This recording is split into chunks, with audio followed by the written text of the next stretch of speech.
I won my work's costume contest, which had a $500 prize, but instead of getting $500, I got a letter saying that I was getting fired because I violated our work's dress code, and there is no way they can just screw me like that, right? I work in a large office setting in Alabama. It's not a call center but has a similar environment. Officially, there isn't a uniform and you can wear whatever as long as it isn't against the dress code, but several of my managers are religious and very southern judgy ladies who harass certain people in the office over the way they look, either with inappropriate unwanted compliments or overly judgmental comments. I'm a very tall guy who works out and I've gotten both sides of it, the latter because I have very long hair and they call me a hippie. I know a lot of female coworkers who've gotten much worse because of very conservative clothing, and in the time I've worked here I've seen multiple complaints to the HR about comments made to them which have ended in them being fired in the next week. Being harassed over clothing/body stuff is a big topic among my coworkers and it has made for a terrible office environment. On the Glassdoor for our company 75% of the reviews specifically reference this aspect of working here. A few days prior to the 31st, I found out my work was doing a costume contest. I had a somewhat high-effort costume I was reusing from a comic convention, and I decided to wear it again, not really expecting to win.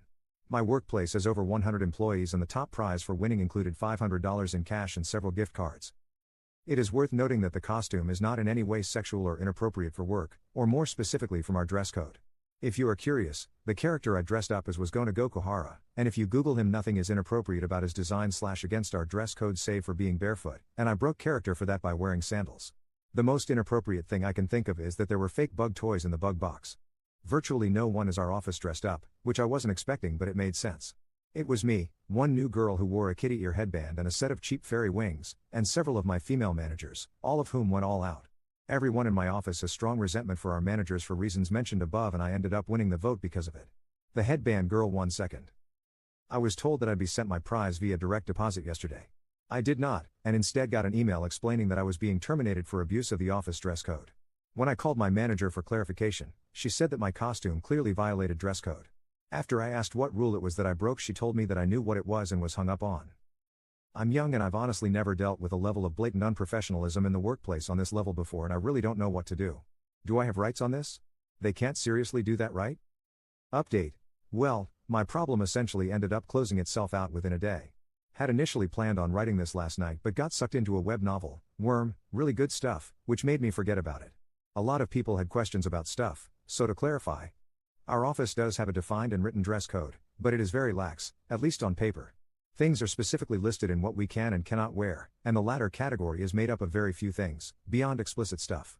As I said, I do not work in a call center, just a similar environment, specifically an audio transcriptionist service. We listen to audio calls and type them out, and we use foot pedals the entire time, where taking off your shoes at your desk is strongly encouraged to make it easy. Because of this, many people wear sandals regularly and no footwear is listed in the dress code at all. I did wear sandals as Gonta but I always wore those at work. If you brought dress shoes or heels to my job and wore them, I actually think it would make it impossible if not give you an injury. And my suit actually stood out quite a bit because basically no guys dress that formally ever. I did have the butterfly net, not a hammer as some people said, haha, Gonta's not that kind of guy, but one of my managers had a real looking chainsaw so I don't think this is valid. I told them my name was Gonta and explained the character a bit but don't think my managers or anyone looked it up and saw Killing Game, as several people had guessed. In the email ranking thing I got I was listed as Happy Bug Scientist, so I severely doubt this is what happened.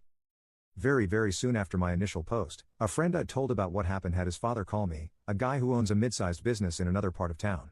We spoke for a while about what happened and my prior experiences and he ended hiring me. It's a much nicer and considerably better well-paying job than my last one, and my bosses don't seem to be crazy, so I'm happy. Glassdoor reviews aren't scary, either.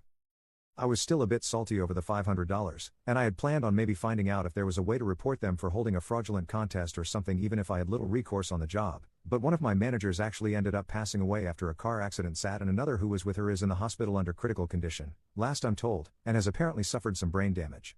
Obviously I wasn't on good terms with them but I didn't want that to happen. Pursuing the money at this point seems in bad taste so I've decided to let it go.